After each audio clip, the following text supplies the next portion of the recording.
Everyone, welcome to the channel. आज हम लोग 11th क्लास का अकाउंट्स को देखेंगे। सबसे पहले हम लोग फॉर्मेट देख लेते हैं जनरल एंट्रीज़ का। तो ये सबसे पहले हम लोग डेट लिखे हैं, फिर पार्टिकुलर, फिर एलएफ को अधिकतर सब नहीं जान पाता या फिर सब भूल जाता है। इसको कहते हैं लेज़र लेज़र फोलियो कहते हैं। और फिर उसके बाद जो अमाउंट होता है वो डेबिट और क्रेडिट, बस यही दो अमाउंट होता है। यानी कि कुल मिला के आपको 5 एंट्रीज़ करनी होगी और उसी के बेसिस पे आपको आगे एंट्रीज़ उसमें करनी होती है। तो टाइम वेस्ट नहीं करते हुए हम लोग सीधे क्वेश्चन पे आके देखते हैं। और जो भी बच्चे चैनल को देख रहे हैं, अगर आपको वीडियो पसंद आए तो प्लीज़ मेरे चैनल को सब्सक्राइब करिएगा। अगर आपको कोई तरह का डाउट हो तो प्लीज़ कमेंट भी करिएगा, ताकि मैं उस चीज़ को समझ के आपको अच्छे से और वीडियो बना करके समझा सकूं।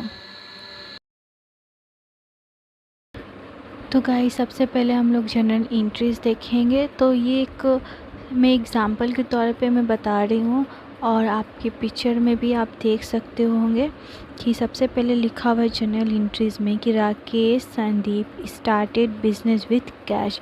यानी कि राकेश और जो संदीप है वो स्टार्ट कर रहा है बिज़नेस कैश लगाने, कैपिटल लगा करके। तो जो इसका जनरल एंट्रीज़ में सबसे पहले डेट में 2026 करके लिखेंगे जो ईयर है, फिर मंथ लिखेंगे और उसी के बगल में डेट लिख देंगे। जैसे कि मैंने लिखा है वैसे ही आप लोग भी लिखिएगा। फिर उसके बाद पार्टिकुलर, फिर एलएफ, फिर डेबिट और क्रेडिट।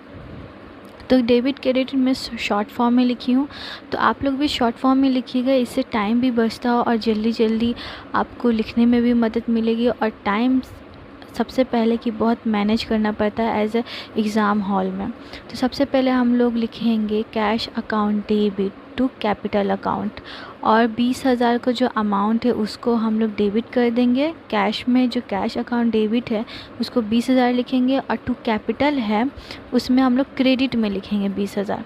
और बीइंग लिखना सबसे ज़्यादा इम्पॉर्टेंट है, इसको मेंशन करना इम्पॉर्टेंट है कि आप किस बेसिस पे उसको एंट्री कर रहे हो। तो हम किस बेसिस पे कर रहे हैं, तो सबसे पहले being business started with cash, यानी कि बिज़नेस स्टार्ट कर रहे हैं कैश लगा के, कैपिटल लगा करके। तो ये मेरा पहला हो गया। फिर उसके बाद 2 जनवरी का बता रहा है कि परचेस फर्नीचर फॉर कैश, यानी कि फ़र्नीचर परचेज़ हो रहा है। ठीक है, तो हम लोग अगर परचेज़ में अगर गुड्स रहता या फिर अगर परचेज़ में, अब जैसे कि फ़र्नीचर के बारे में लिखा हुआ है तो हम लोग फ़र्नीचर लिखेंगे। अगर सिर्फ परचेज़ टू कैश यानी कि परचेज़ गुड्स रहा तो हम लोग गुड्स लिखेंगे। ऐसे परचेज़ भी लिख सकते, गुड्स भी लिख सकते, दोनों लिख सकते हैं। तो हम लोग परचेज़ ना लिख करके फ़र्नीचर लिख दे रहे, क्योंकि फ़र्नीचर लिखा हुआ है, इसमें मेंशन है। तो हम लोग लिखेंगे furniture account debit to cash account, क्योंकि वो परचेज़ यानी ख़रीद रहा है, फ़र्नीचर ख़रीद रहा है, क्या देख करके, कैश देख करके। तो कैश मेरा जा रहा है, फ़र्नीचर मेरा आ रहा है। तो फ़र्नीचर 1,000 का हो गया, तो डेबिट में लिखेंगे 1,000 और टू कैश में क्रेडिट में लिखेंगे 1,000। दोनों साइड बैलेंसिंग होना बहुत इंपॉर्टेंट है। और बीइंग करके लिखेंगे परचेस फर्नीचर फॉर कैश। जो लिखा हुआ है क्वेश्चन में, जो इंट्रीज़ के बारे में बोल रहा है, वैसे ही हम लोग इसमें भी लिखेंगे। अब नंबर 5 में भी वैसे ही है कि परचेज़ गुड्स फॉर कैश, यानी कि गुड्स परचेज़ कर रहा है। क्या परचेज़ कर रहा है? गुड्स कर रहा है। तो गुड्स को हम लोग डेबिट लिखेंगे। टू कैश है तो कैश को क्रेडिट लिखेंगे, 3,000 है वो लिखेंगे। और being purchase goods for cash करके लिखेंगे। फिर उसके बाद 7 नंबर में दे रहा है कि बाउट गुड्स फॉर कैश, यानी कि इसमें भी गुड्स जो है वो परचेज़ हो रहा है। तो परचेज़ हो रहा है तो हम लोग goods account debit to cash लिखेंगे। ठीक है, 5,000 का है वो लिखेंगे, बीइंग करके लिखेंगे गुड्स फॉर कैश, यानी गुड्स परचेज़ हो रहा है ना, तो वो लिखेंगे। फिर उसके बाद 10 नंबर में कह रहा है कि कैश डिपॉजिट इनटू बैंक।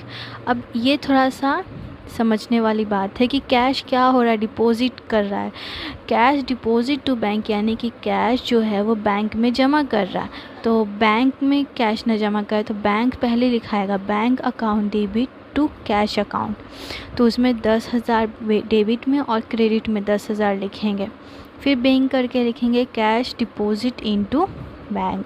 फिर उसके बाद 15 नंबर पे कह रहा है कि सोल्ड गुड्स फॉर कैश, यानी कि जो गुड्स है वो सेल हो रहा है कैश के रूप में। ठीक है, कैश हम लोग जैसे परचेज़ कर रहे हैं तो कैश दे रहे हैं, और यहाँ सामान बेच रहे हैं तो हमको क्या मिल रहा है? कैश मिल रहा है। ठीक है, तो cash account debit to sales लिख देंगे, ठीक है। सेल्स या फिर सोल्ड दोनों लिख सकते हैं, पर सेल्स भी सही है, सोल्ड भी सही है, तो दोनों में से आप कुछ भी लिख सकते हैं। तो इसमें बीइंग करके लिखेंगे गुड्स सोल्ड फॉर कैश। अब उसके बाद कह रहा है 18 नंबर में कैश सेल्स, सिर्फ कैश सेल्स है। कैश सेल्स में है कि सामान बेचा गया है तो हमको क्या मिला, कैश मिला, ठीक है। सामान का कुछ नाम नहीं है, सिर्फ सेल्स लिखा हुआ है, तो लिखेंगे cash account debit to sale account. Debit में 2000, क्रेडिट में 2000, दोनों साइड लिखना बहुत ज़रूरी है, जैसे मैं लिखी हूँ वैसे ये बीइंग कैश सेल्स जो लिखा हुआ वो लिख देंगे। फिर 20 नंबर में कह रहा है कि बाउट गुड्स फ्रॉम श्याम, यानी कि गुड्स परचेज़ हो रहा है, यानी कि परचेज़ हो रहा है गुड्स, कौन कर रहा है, श्याम कर रहा है, तो purchase account debit to Shyam. ऐसे कैश रहता तो कैश लिखते हैं, अब नाम है तो नाम लिखेंगे। फिर लिखेंगे बीइंग करके गुड्स बाउट परच फ्रॉम श्याम, मतलब कि गुड्स परचेज हो रहा है किसके थ्रू, श्याम के थ्रू। फिर उसके 25 में कह रहा है कि सोल्ड गुड्स टू संजीव, यानी कि जो सामान है वो सेल हो रहा है, कौन कर रहा है, मतलब कि उसमें था कि सामान खरीद रहे हैं, कौन खरीद रहा था, श्याम खरीद रहा था। इसमें है कि संजीव बेच रहा है सामान, ठीक है ना। तो जब बेच रहा है तो उसका नाम हम लोग आगे लिखें, यानी कि डेबिट में लिखेंगे। तो सबसे पहले लिखेंगे Sanjeev account debit 4000 to sales account credit 4000, यानी कि दोनों साइड इक्वल रहेगा, ठीक है। तो यहाँ बैंक करके लिखेंगे गुड्स सोल्ड टू संजीव, ठीक है।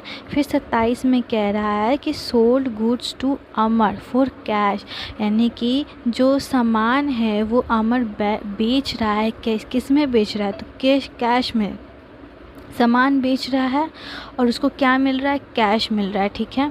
तो इसमें हो जाएगा cash account debit to sale account, सामान बेच रहा है ना, तो इसमें हो जाएगा डायरेक्ट कैश और सेल का बात हो रहा है। अमर बेचे चाहे संजीव बेचे या श्याम बेचे, उससे कोई मतलब नहीं, कैश और सेल से मतलब है। तो हम लोग लिखेंगे cash account debit to sales account 2000 जो है वो लिखेंगे। अब उसके बाद दोनों साइड इक्वल बैलेंस आना चाहिए। अगर डेबिट में 57,000 है तो क्रेडिट में भी वैसे ही होना चाहिए, अगर नहीं होता है तो एंट्रीज गलत होती है, तो इसीलिए दोनों साइड सही बैलेंस होना ज़रूरी है। तो आपको अगर सही अच्छा लगे तो प्लीज़ मेरे चैनल को सब्सक्राइब करिएगा। और ये छोटा सा एग्ज़ाम्पल था, एज एग्ज़ाम्पल के तौर पे मैं बताई हूँ, क्वेश्चन पे भी आएंगे, क्वेश्चन को भी अच्छे से डील करेंगे। अगर आपको कोई तरह का प्रॉब्लम हो तो प्लीज़ कमेंट करिएगा, ताकि मैं आपको और भी अच्छे से समझा सकूं और भी अच्छे से बता सकूं।